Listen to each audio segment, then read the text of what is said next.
Today on What's Next. If I had my younger side next to me now, I'd put my arm around her and say, "You're going to be okay." My son, who has now turned 11, said to me, "You know, Mom, if you think this is so easy, why don't you try it?" And I was able to be more honest in talking to people because I wasn't sort of hiding behind a mask.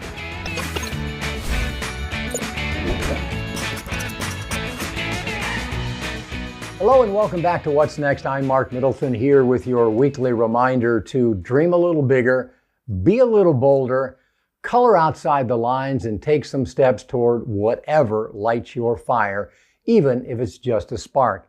Because it is sparks of interest that keep us engaged in life, keep us connected to our communities, and help us step outside of our comfort zones. It's sparks that can turn into the full-blown blaze of a life-enriching passion or purpose. And longevity research does prove that passion and purpose are two of the most important keys to our health and happiness.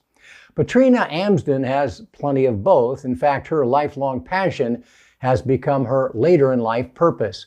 For over 30 years, Petrina has been singing, dancing, and entertaining groups and communities of older adults.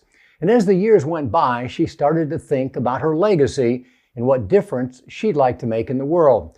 Petrina thought about the kind of support she could have used when she was growing up, and that led her to create her own nonprofit called I Sparkle and to partner with some of the very people she'd been entertaining. Here's Bill Schaefer with more.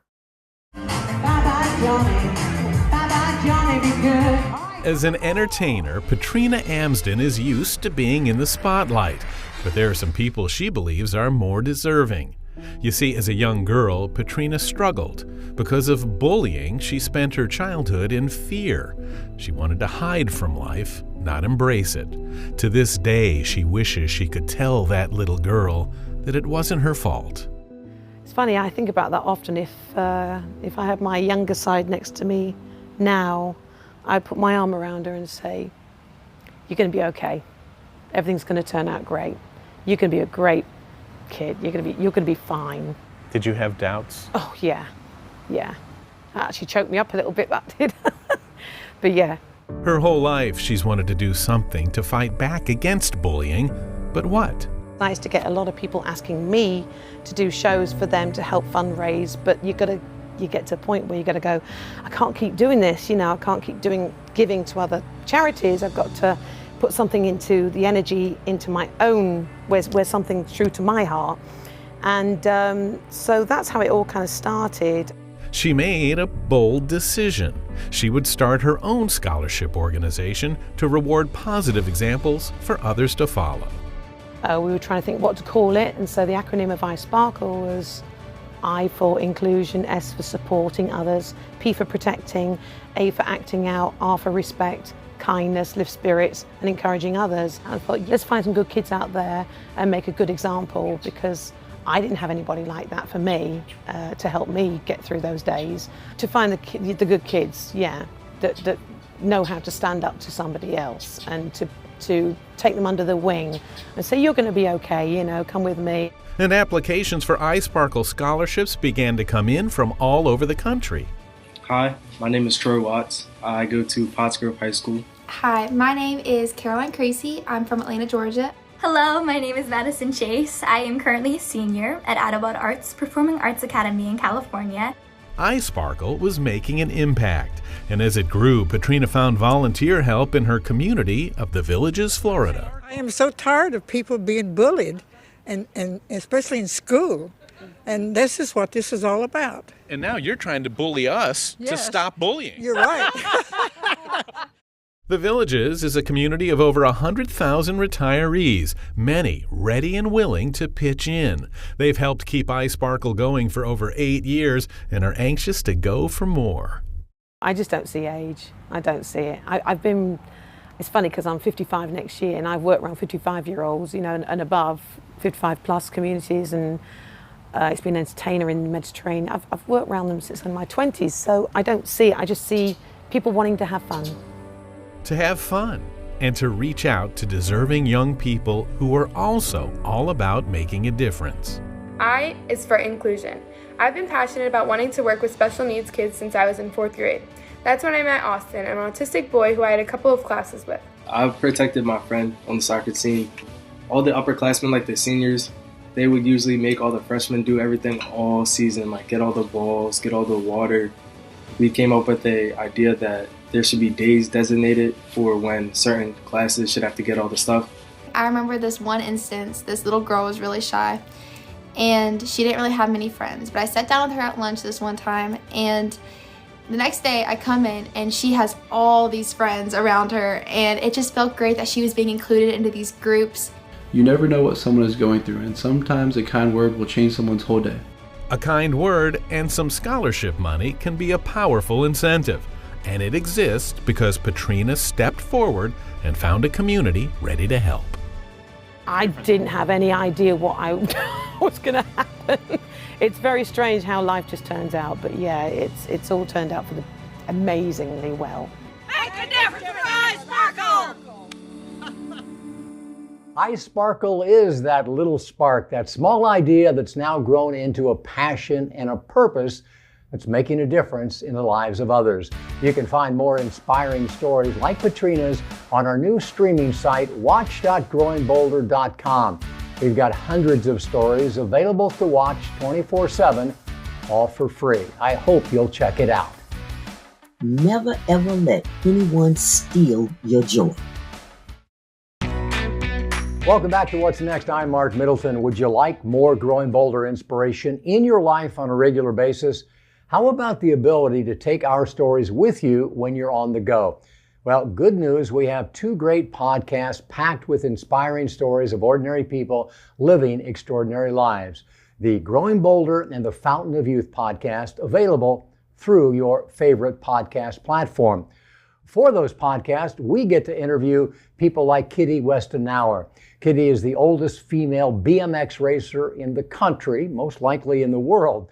She's a trendsetter, a pioneering legend in the sport of BMX, and her example has opened up the sport to girls and women of all ages.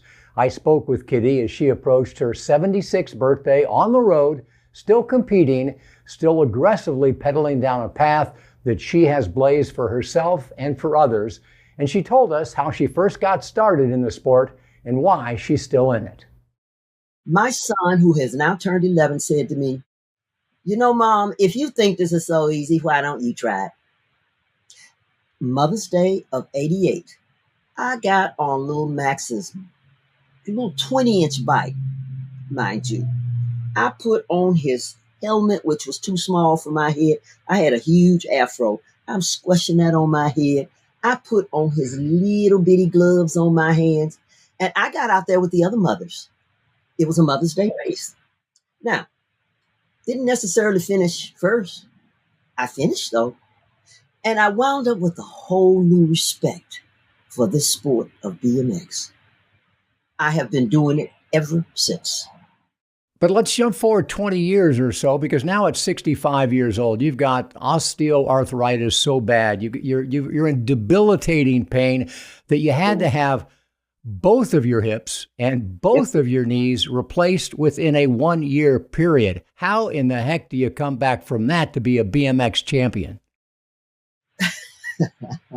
Once again, I had a superb surgeon who believed in what I was doing, okay? And what he said was, you know, Kittie, we're going to do those hips first. And then we're going to do those knees. And in between my hip surgeries and my knee surgeries, they were a year apart, I was racing again.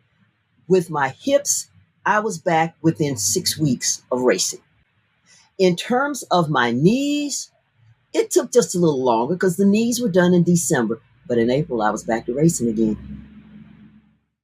Why do you keep going? What does it do for you? Oh, why does one continue to live, I would ask. You know, I've been very fortunate in terms of being able to, I have these issues. I have this arthritis. It's not going anywhere. Arthur messes with you all the time. I mean, my hands are horrible. And you need the hands to grip the handlebars, okay? But I'm not going to let something like that stop what I am doing. We all have something in our lives that could slow us down if we allowed it to. And honey, I am not about to let something like this slow me down. Under no circumstances will I allow that to happen.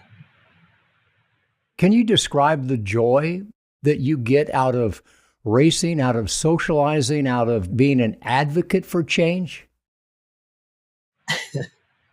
There are some things that I learned as I learned as a little girl growing up. And I'll tell you this. My parents were good at saying, you know, Kitty, life is not about me, speaking to myself. It is about the we and the thee.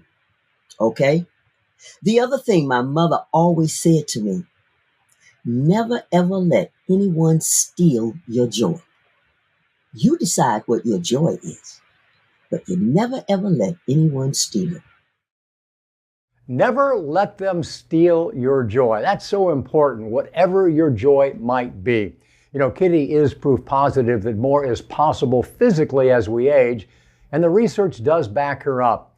What has been proven is that these so-called normal trajectories of age-related physical decline are not predestined. They're not inevitable, and they are not unavoidable. We now know that physical slowing and declines in muscle mass and bone density are due, at least in part, to a lack of exercise, period. And that's good news for everybody. It's great news for those of us who are over 50, 70, and even 90, because it's also been proven that you are never too old to reap the benefits of regular physical activity. So I guess the question is, why don't more of us get off the couch and get into life as we age? And one reason is that the message that more is possible really hasn't gotten through to us because of our ageist culture, our ageist media, which is pretty much whispering to us 24/7 that there are many things we shouldn't be doing. There are many things that we are incapable of doing. But it only takes one relatable, believable example like that of Kittie Weston-Knauer to disprove those ageist lies. You can listen to our full interview with Kittie on the Growing Bolder podcast, and I think you'll be glad you did.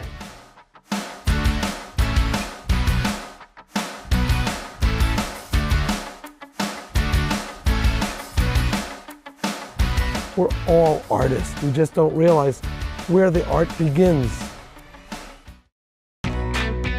Welcome back to What's Next. And we've been talking today about following our passions and finding our purpose, and that is very much a journey that Ed Feldman has taken. When Ed discovered digital art, he discovered himself. He discovered the art of happiness. Here's Bill Schaefer with more. What do you see when you look at this photo? A door, right? Well, to Ed Feldman, it's an explosion of shape and color and texture. Ed has always seen the world in a slightly different way.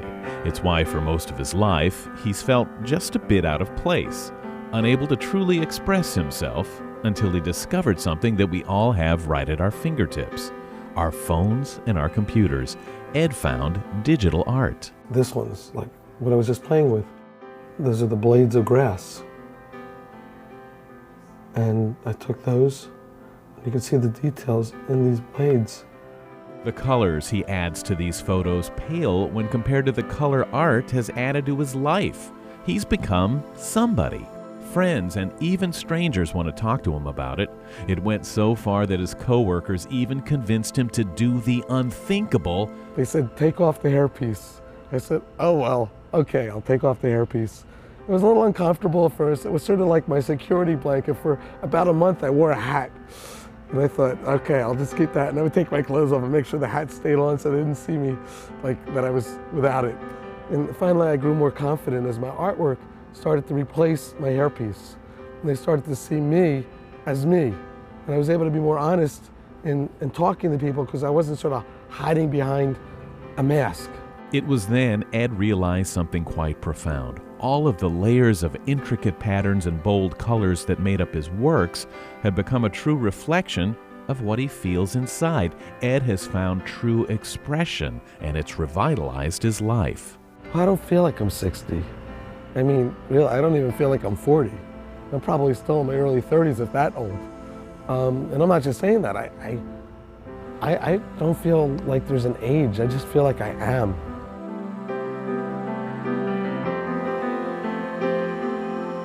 He feels like he is because suddenly he sees art in everything, and he's convinced there's an artist inside us all. All this is a palette. You know, if we look at our morning and how we draw our day, you know, that's the palette. If we look at how we sit and how we arrange our desk, that's our art. It might not be on a canvas. It might be the way others see us. Maybe it's our whole room, how we decorate, the pictures we choose. You know, I'm drawing this stuff using programs that other people have created. I couldn't draw this if there weren't millions of people coming up with ideas of how to make technology work. And, you know, everyone's interrelated. So the way somebody dresses, arranges their room, the shades they put on, their glasses they pick out, how they arrange their hair. I mean, we're all artists. We just don't realize where the art begins. And the art begins just waking up, looking in the mirror and saying, oi, what do I do with that? You know, and that's art. And for Ed Feldman, being able to express himself through digital art has opened his eyes and his mind to a whole new level of appreciating life. There's just so much out there that I just want to touch. I want to be a part of it all.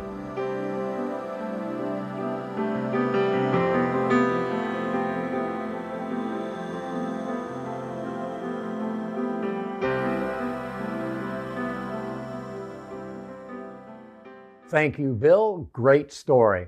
A passion for art gave Ed the confidence to not just be himself, but to actually love himself and then to love the world around him.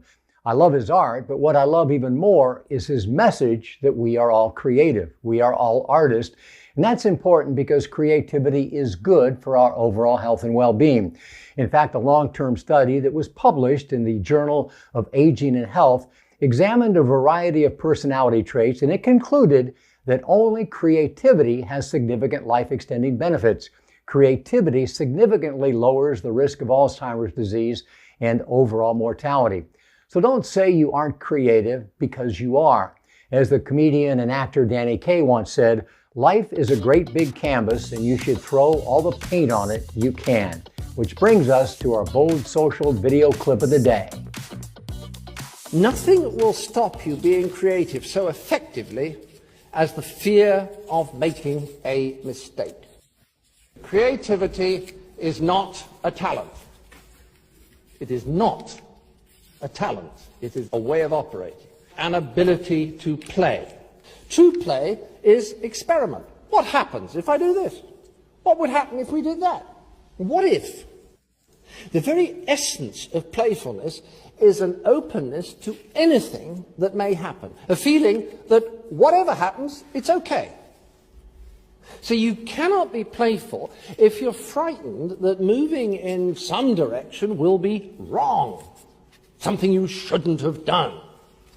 I mean, you're either free to play or you're not. So the best way to get the confidence to do that is to know that while you're being creative, nothing is wrong.